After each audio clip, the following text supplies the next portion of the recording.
All right, everybody. Good evening, good afternoon, good morning, depending on what part of the globe you're listening and watching us from. My name is Rafael Gonçalves. I am from Brazil. I'm the communications coordinator for KoreTalkX, and I'm very happy to be here talking and debating and learning. Why not? Every day, this job is a learning opportunity. And I'm very happy to be here today with our car partner, Curtis Spears, President and CEO of Andes Capital. Curtis, please welcome. I'm very happy to be co-hosting this with you. So tell us a little bit more about you and a little bit about your background. Tell us about your company and what you do, please. Yeah, well, Welcome. thank you, Raphael, and thank you to CoreConnect as well for all you do in this space and being a leader in this space and inviting me on the show. I really appreciate this. So there's a lot to cover. So I was born and raised in Chicago, Illinois, on the west side, on the part of the west side that folks, some folks call it the hood. Grew up there. Actually went to a very prominent high school called Lane Tech on the north side of Chicago, not too far from Wrigley Field. Ended up going to Northwestern University in Evanston, Big Ten school, and and I played football there. And I majored in computer science. Played a good 3.5 years there. Then I ended up having a career-ending injury, and so thank goodness I had a good major that I could fall back on. So after school, I ended up working for Baxter Healthcare as my first job as a programmer analyst in their operating system group. And I actually interned there when I was in school at NU and ended up going back there to work full time.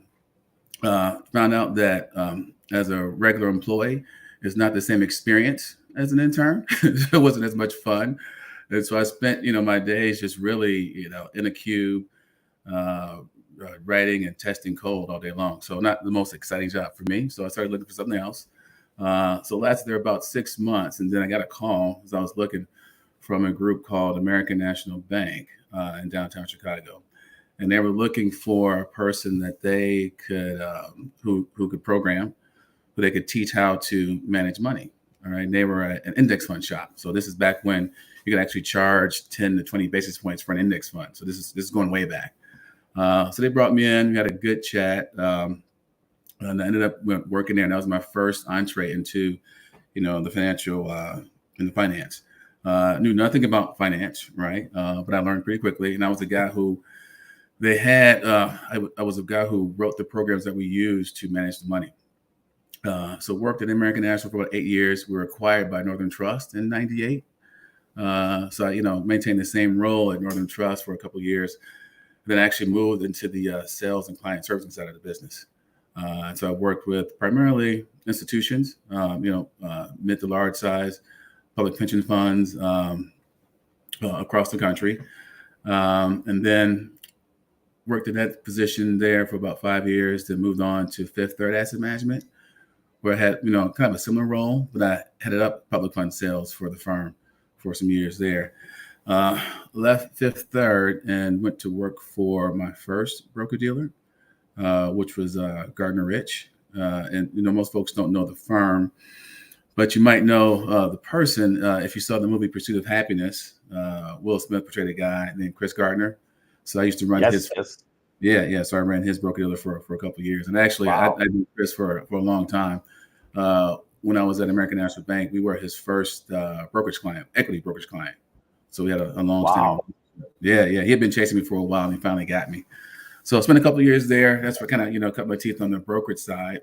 Then left that and went to work for uh, an investment consulting firm called Gray and Company, and we consulted to uh, you know uh, public funds, foundation endowments, and a few family offices.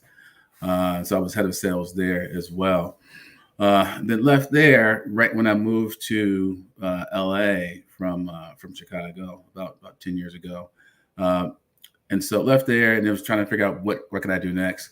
And a buddy of mine actually was one of the original owners of Andes Capital, and he asked me to come on board. It's like, hey, we need somebody to come in, kind of right the ship. Are you interested? And I said no. I was like, no, I've been there, done that. That's a hard task to do. Then they said they'd offer me some equity in the firm, so one of the partners of the firm, and they let me pretty much do what I wanted to do. So that seemed a little more appealing, and that's how ended up at Andy's Capital. When I first joined the firm about 10 years ago, we did primarily public secondary trading, mostly equities and a little bit of fixed income. And that was kind of our biz for the first few years. But it's a tough biz to be in, a tough biz to kind of break into, unless you're a larger shop, a lot of volume. And we were doing just domestic trades. We weren't doing anything international. And so I figured, you know what, let me figure out what's the next big wave, or where's the space that we could be competitive in. And so we have been doing some private placements, selling private equity funds to our folks. And that's when we kind of made a decision to shut down the trading desk for public securities and focus just on private placements. Okay. Wow, that's quite a career for somebody who says, "Oh, I didn't know anything about finance." That's quite a career. That's quite impressive, And Yeah, as one of my friends says, I've been around the block in finance. So yeah, that's amazing. That's amazing. I worked myself for the Volkswagen Bank in Brazil, and when I joined it, I said, "Wow, I didn't even know that automakers had banks." And I spent 10 years there. So that's amazing how our career sometimes throws us into yeah, some things that, right, you had the technology degree and then you ended up in finance, and that's just life, right? Like that's yeah, you had your career ending injury. That's bad. yeah, But in football, but then you found a way in finance. That's nice. That's life, man. That's life. That's good. So first of all, Curtis, I would like to open talking about you being a black man ahead of a financial services company. I mean, it would be wonderful if you could talk about the importance of the diversity and inclusion in this area, which we normally have mostly white men. Uh, would you see yourself as kind of a role model for the sector? Well, I never set out to be a role model, but I guess I am in some sense of the word. As I did come from, the West Side of Chicago, and was able to make it, out of there into a very, prominent role. And I don't know if I mentioned, but throughout my career, I either really did focus on either helping other minorities in the space. So in that Northern Trust, they had an emerging manager program, and so I helped Nice. other managers, get assets to run their business. When I was at Gardner Rich, it's a minority-owned broker dealer. So being a minority firm itself, and also helping other minority firms get started and help them raise assets.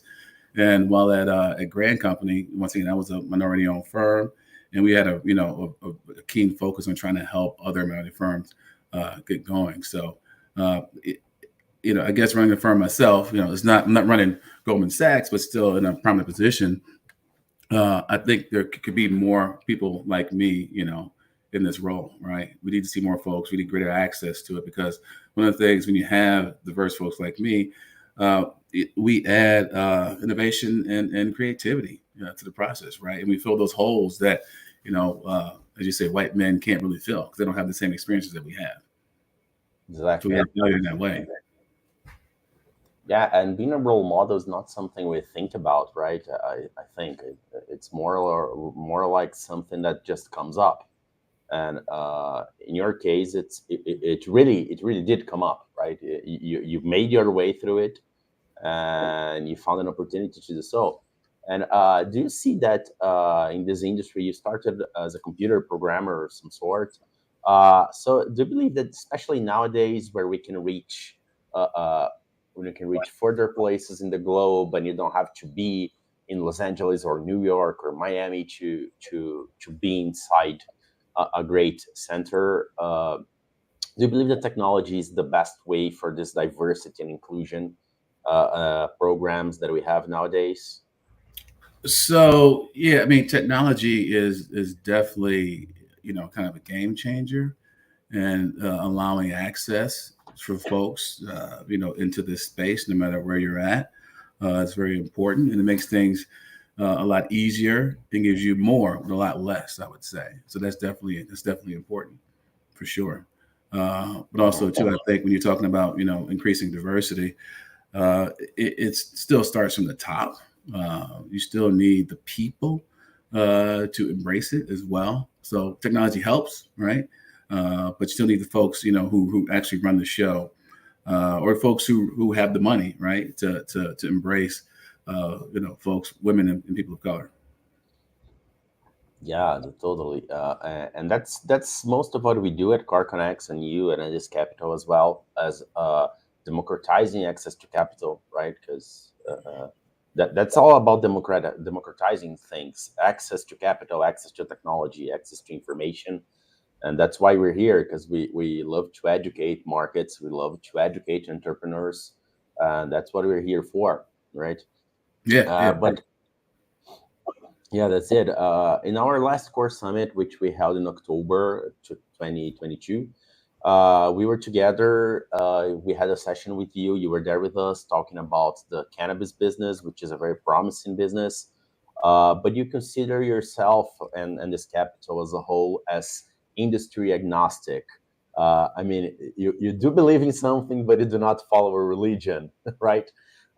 So as a broker dealer, what is the good part of being industry agnostic like that? What do you consider to be your strengths on that?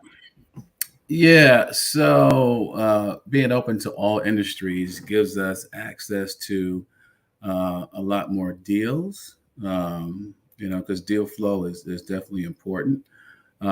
Access to a lot more information. All right, and also too, and me personally, because I do a lot of the due diligence on the deals, it helps me to learn more about the other industries out there. I mean, just over the last couple of years, because we do both, funds and direct deals. Through COVID, I worked on a couple of deals getting labs set up. We worked with the city of Chicago on their mobile vaccination effort. And so then also too, I get to meet other interesting people. We have a fund out of Southern California that's actually Aaron Rodgers, the football player, is a GP of, and so they have an influencer fund. So we get in touch with folks like that. Had a call today with, I can't say his name, but a very prominent NBA player in his family office. So just having access to all types of, interesting people, interesting deals is something that, I think is very, much a pro for us. And also too, at Andy's, we're kind of twofold, right? We have folks who kind of wave the Andy's flag and do direct deals for Andy's. And we also have people who kind of use it as a concierge BD, right? So they come to us with their own deals and their own investors, and they use us as kind of like the compliance for those deals. And so just once again, just giving access to all types of deals and deal flow has been for us very helpful. Yeah, that's nice. Aaron Rodgers is quite a player. Yeah, he's okay. Yeah, He's done all right over the years. Yeah, yeah. The Green Bay Packers haven't been very good for him lately, but he's a great player. He's a great, they've a had great some quarterback. injury issues, some struggles, but I think they'll be fine. They just beat Dallas over the weekend in a big game, so I think they'll be okay. Yeah, I mean, are you a Green Bay Packers fan or no? No. No, no. Okay, good. No. I'm from Chicago. I'm a Chicago Bears Yeah, fan, and since I moved to Chicago LA, Bears. I'm a LA Okay, Rams fan as well. Yeah, but okay, always, good. Yeah, Bears fan for sure. yeah. The kicker from Chicago Bears is from Brazil. Cairo Santos. He's from Brazil Yeah, as well, yeah, just like absolutely. me. Yeah, he's a good kicker. He's a good kicker. I'm a Miami Dolphins fan. I started watching when Dan Marino was on. So Yeah. I'm a Dolphins fan. That's nice. That's very good. So it's good because you have all this background on many industries, and you have access to all this different sorry to these different industries. But when you're specialized, you're not industry agnostic exactly. You have the chance to build a stronger relationship with partners, don't you? So, how would you see that difference between being specialized or being industry agnostic? I mean, it's all about building relationships, right? Yeah. It's a relationship business, that's for sure. I would just say if you're specialized, you can be seen as an expert, in the space. And so that can definitely add value. And when it comes to getting deals, you see the best deals, right? Because folks know to come to you as a specialist in the space. Within Andes, we do have see a lot of real estate deals, and so we have two people who focus just on real estate. And so anything that comes up, at least in the U.S., that's real estate related, they usually kind of have their pulse on it. So that's where at least being specialized definitely does have some sort of advantage. So you actually Yeah, get a the chance to really focus on two aspects, right? The deal flow that you see the best mhm. deal flow on, and also too you get access to some of the best investors as well, who come to you as a thought leader in the space when it comes to what they're working on, what they're doing, and also the deals they're looking for. Yeah, the real estate business is changing a lot with technology, right? With the tokenization, and there's a lot going on in this vertical, right? Absolutely, yeah, yeah, yeah. It's ever changing, and technology is making it even easier for folks to get access to real estate investments.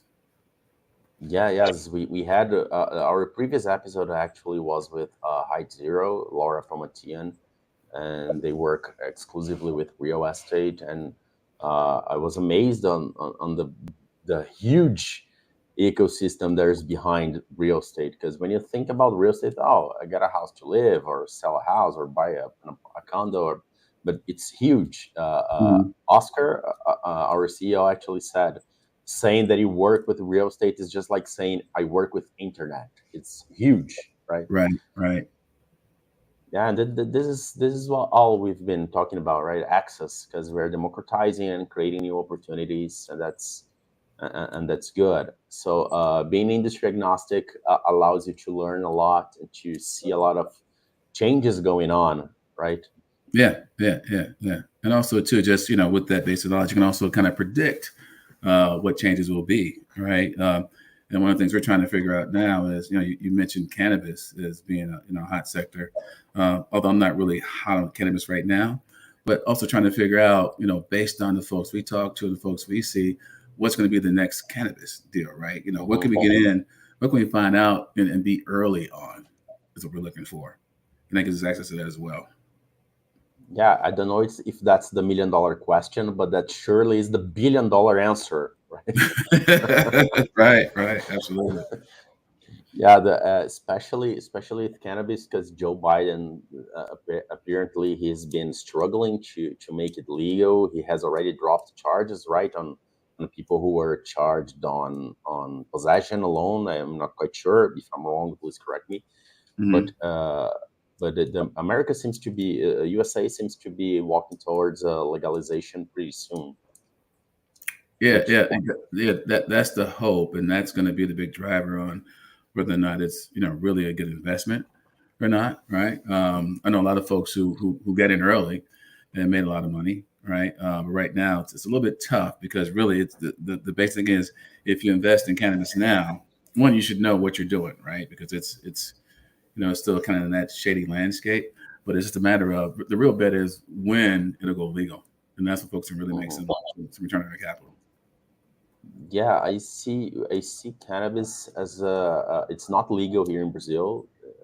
At least we have some medicines and some very specific cases where it is allowed to use the CBD. But the way I see it as technology. That's basically it. We need to research a chemical compound, a natural chemical compound that has potential. I Hmm. mean, it's Hmm. technology, right? Yeah, yeah. It's just like the big pharma companies spent years working, the past 2 years working on COVID vaccines. I mean, it's something that's got to be studied. I see it as technology. That's how I see it. Yeah, yeah, yeah, yeah. How can you grow more faster, basically, and good Yeah, quality, right? yeah, exactly. And it's just like alcohol, just like anything. Cars, you can use cars for bad purposes, right? Right, I right. I definitely see it as technology, and of course, there's risk involved, but which industry doesn't have risks? I'm not quite sure there is one. Right. Very true. Very true. Yeah. Yeah, so we talked a little bit about cannabis, about our core summit, which we were together. You just mentioned real estate. Uh, uh, are there any other sectors that you believe that can be good opportunities for investors or maybe even for entrepreneurs? I don't know. So yeah, going back, real estate definitely is one that that we are high on. I think real estate's always in a position because it's a finite resource, right? Some say it's a resource that we're losing because of global warming, and then within real estate, there's always something for anybody's risk appetite, right? So if you want just to buy some property and collect some rents, you got that. It's a very low risk environment. Or if you want to go into, new construction, right? That's another space to be in. The big thing now in real estate is trying to find ways to build more workforce housing, especially here in the U.S.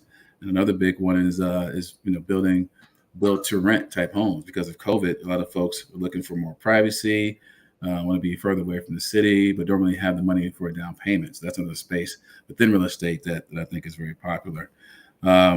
Anything that ends in tech is always a good bet, right? And that's a lot of stuff that we see, mainly in the med tech space. We see a lot of those deals come through our desk. I think the most recent one that we're looking at now is a group that is a leader in detecting lung cancer. And so they're recreating a CRT type software to detect the smallest of nodules in someone's lungs to detect that. So you have tons of companies like that who are coming out, right? And you always see them because a lot of times those companies, they're usually a one product firm, right? So they always need some sort of capital, VC capital or Series A type capital to continue their research as well. We see a lot of, at least recently, a lot of cybersecurity deals that cross our desk as well, because that's a big concern right now. Um, and also too, which is it's been big in Europe for a long time, and it's gotten big here, somewhat recently, is anything that involves ESG is always a good type of investment to consider. And we've actually seen a lot of carbon credit deals or projects that have come up that we see. It's not something that we necessarily do quite a bit of, but we've been seeing a lot of folks approach us with it.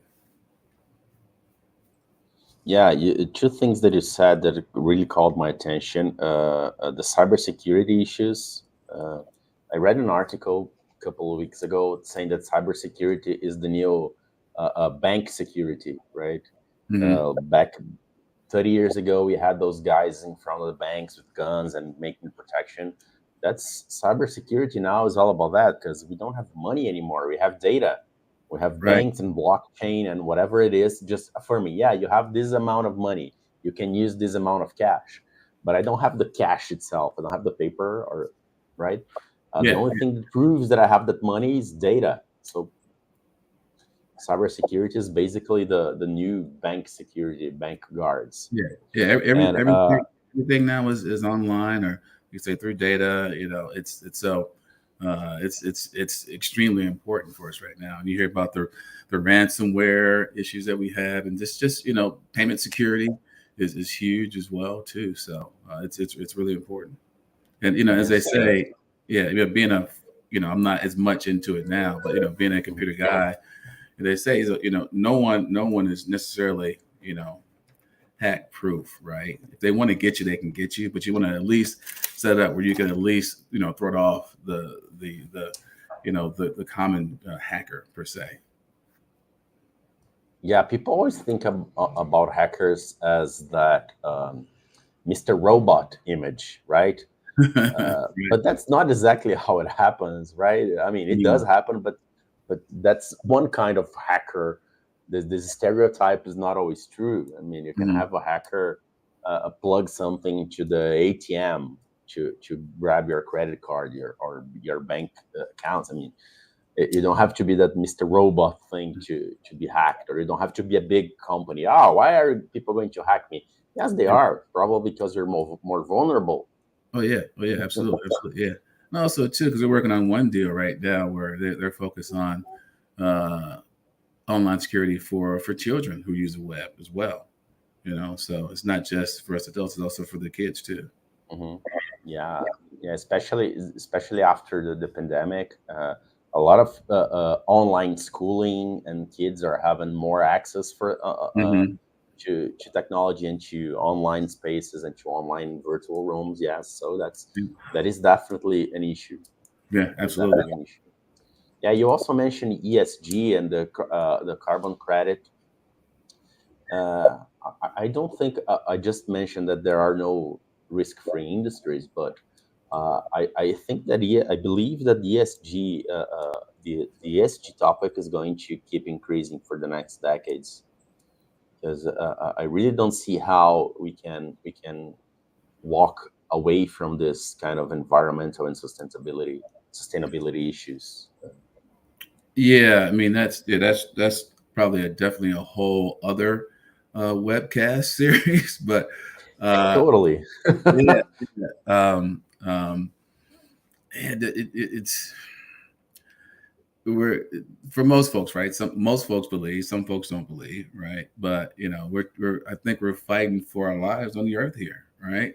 If nothing is done, if you believe in global warming, all right, and just we're looking for being able to maintain our certain quality of life and maintain life in general. So, especially the E part of it is definitely important, and then also just making sure that companies are governed in a certain way. That's important too. Just like I said, just for sustainability. So, Yeah, you just mentioned Will Smith from the movie, mhm.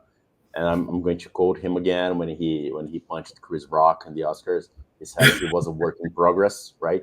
Because we Right, are all right, work in progress. We are all works in progress. I mean, companies. If you said that this was going to be a big deal 50 years ago, you said, "Ah, come on, no, that's not no way." Yeah, but yeah, we are work in progress. yeah, Everybody's in progress. All the companies are in progress. I mean, I just said that I spent the last decade at Volkswagen. The company was one when I joined, and it became a completely different one when I left. hmm, In no longer than 10 years, the company has changed completely. yeah, yeah, So the only constant is change. The only constant is change, and that's why I do believe that. Uh, sorry, I do believe that democratizing the access to capital is the best opportunity we have to save lives and to empower people. right, That's what we've been doing. Reg A, absolutely, Reg CF, Reg D, Reg S. I mean, there's room. There's room for everyone to grow and to have access to the money and to the capital they need, so they can produce and create more jobs and products and save lives. I mean, yeah, yeah. there's It, a it lot to be gives done. yeah, it gives everyone a chance to participate. Right, that's Yeah. the big thing. So, issuers are looking to start up, their own little company. They don't have to rely on having relationships with the big VC or PE investors anymore. They can go straight to the crowd, and then the crowd itself, who've been looking for ways to invest in the things they care about, and also having a chance to be allowed to get those outsized returns too. The early investors in certain deals, that's there for them as well. So definitely a game changer. Yeah. Yes. Oops. Sorry, I almost muted my microphone here. Sorry. Yes. Uh, that's so. We talked a little bit about being industry agnostic, about being specialized, about being in these two different company ways of working. But Andis Capital has relationships that span every type of investor, right? You have the most prominent institutions, you have small retail individuals. What are the differences? We already talked a little bit about democratization, but what are the differences from a broker dealer perspective between working in these two different scenarios? Uh, Fees that we could charge is one big difference. That's important from a BD perspective. Really, what you can show them, what they're looking for, and and the size and how they invest and who protects the money are all big differences. With large institutions, they're usually not doing direct deals. They're looking to invest in funds, right? Because they have a lot of money that they have to put to work. So they're looking, some folks, when it comes to the private markets, they can't write a check less than, say, $100 million, right? So they're looking for these, the big $1 billion funds, $10 billion funds that are offered by like your Blackstones, your BlackRocks, your Apollos, to invest in. And as you approach them as a salesperson, and us as like a placement agent, the sales cycle can be long, right? It could be 1 to 2 years per se, right? And the folks you have to get through to get access or to get an allocation, it's a process, right? So usually, I call it a three-pronged approach. You usually have at the fund itself, you have the investment staff that you have to they have to know you and feel good about you. They all have a board of trustees who kind of set the policy and make decisions, and also pick managers as well. And they all usually have an outside consultant that you have to run your products through, right? Usually, the way they like it done is like you hit the consultant first. They review your product and then they approve it, right? And then whenever this large institution has a search, you hope to be included as one of the finalists that present to the board. Then the board and staff kind of make that decision. And so that's kind of how that works on the larger institution side. Then there's that kind of middle space, especially with family offices. There are some that are large and operate like an institution, but there are others that are, a little bit smaller, maybe in like that 10 to, $100 million range. And those folks, it's usually 1 or 2 people that you have to approach to get some money. You can, unlike a large institution, sometimes you can walk in, and if you do a decent pitch, you can walk out with a check, right? And a lot of times too, you can build such a great relationship with them. They may turn to you when you talk about being specialized. They can actually turn to you and say, "Hey, we're looking for this type of, investment. Is that something you have, or is that something you can find for us?" All right. And also too, for large institutions and most family offices, you can easily find them. You can pay for a database to find who they are. Now on the retail side, it's a little bit different. Because those folks are a little harder to identify. You got to find a way to kind of create a following, right? Especially when it comes to if you're doing a crowdfunding deal and you want to try to source some capital that way, you got to really come at it from usually one of 2 ways. And this is something we're still kind of learning because we're still new to this part of the spectrum. But what we found that has worked so far is that if you are a person who is an influencer and has some sort of following in a certain space. And then you decide that, say, if you're someone who, is maybe who knows real estate well, right? And you have some sort of podcast on real estate, and you decide that you want to raise your own fund in real estate, right?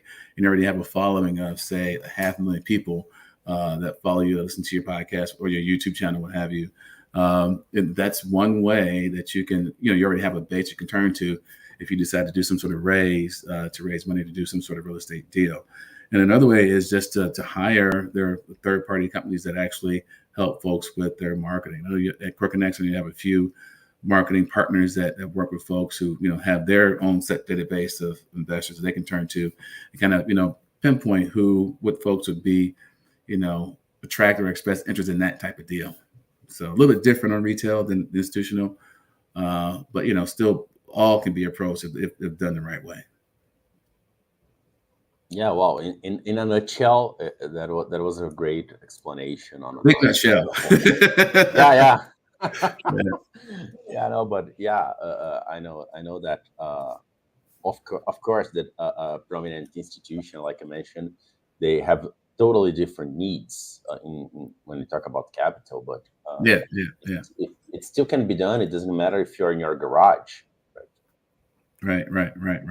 Yeah, and institutions they typically know what they want. They set investment policies. They set up an asset allocation. So they say they're the buckets that we want to fill, right? And so is this something that you have or you can create? This is what we want to see. If you don't have this, don't waste our time, basically. But when you look at the accredited investors in retail, a little bit different, right? They can be open to, something a little bit different to invest in. Also, to a family offices, the smaller ones too, who like, direct deals. If it's something that they feel that, could make them some money, they'll take a look and if it's attractive, they'll write you a check. Yeah, they write you a check. That's the magic moment. Yeah, write you a check. we Yes, are exactly. we are all waiting for. That's the magic moment. That's been great, Curtis. Are there any other aspects you would like to mention? Maybe it's something about crowdfunding, because sometimes when you mention crowdfunding, a lot of people think about Kickstarter and about losing money, and that's not it, right? That's something totally different with the Jobs Act. Right. Yeah. I don't see crowdfunding as something where you lose your money, right? It's a place where an idea where you have the chance to vet investments that you didn't have access to before, right? Have a chance to get in early on certain investments too, especially when it's a user Reg CF or firms that are just starting out. And definitely when you invest, money's at risk, but you do have the confidence and the BDs that scrub the deals, and also your own intelligence too to see what deals make sense to you. And I tell investors, if it's something that you're interested in, it would help if it's something that you know a little bit about, right? Or something you have a passion about, which may help in your investment decision making. Yeah, yeah. You don't have to be a specialist as a non-accredited investor. You don't have to be a specialist. You just have to believe and to have some idea of the market you're about to enter, Yeah, about the and also journey you're about to start. yeah, and the market is moving more towards private investments anyway because less and less companies are going public now. As I mentioned before, I was an index fund manager, back in the day, and you had this index called the Wilshire 5000, which was supposed to be represent the entire U.S. equity market, and back then it had over 7,000 securities in it, right? Now we look at it, you're looking at it has about half, over 3,000 securities, and which was most of the firms, even these big unicorns, they're staying private because they can be more nimble, they have more control, they're not subjected to the government disclosing regulations, and so you have a lot of places where you can actually make some money with firms that are staying private. Yes, yes. That's the beauty of it, right? You maintain control as you are able to do your stuff, right? Right. Yeah. Exactly. So I believe that's it, Curtis. I believe you mentioned we covered everything we wanted to. We are reaching almost 40 minutes. Wow. Yeah, I know. If More than I we thought. start, yeah, if we started talking about the ESG thing, we would go on for 2, 3 hours maybe, and we would have things to talk about, especially about the private capital markets.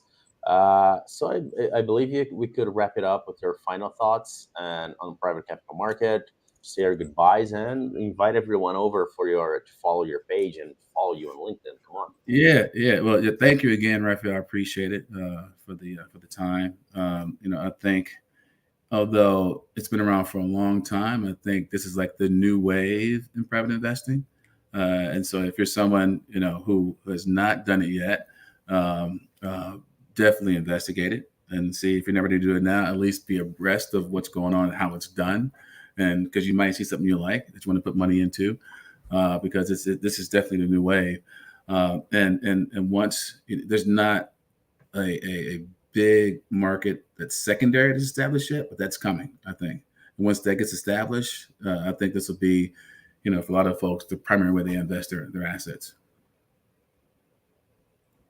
That's good. Yeah, we're probably gonna have more opportunities to talk and to talk about the secondary market, and there's a lot to go on about that. So Yeah, absolutely. let's wrap it up for today. Yeah, Thanks a lot, Curtis, once again.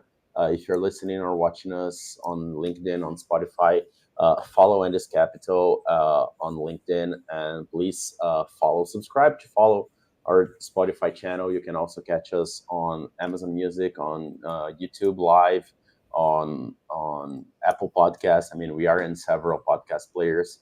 So it was a pleasure having you here, Curtis, and please follow KoreTalkX in our social media. And see you next time, guys. Thank you. Bye bye, thank Curtis. you. You can have a good one.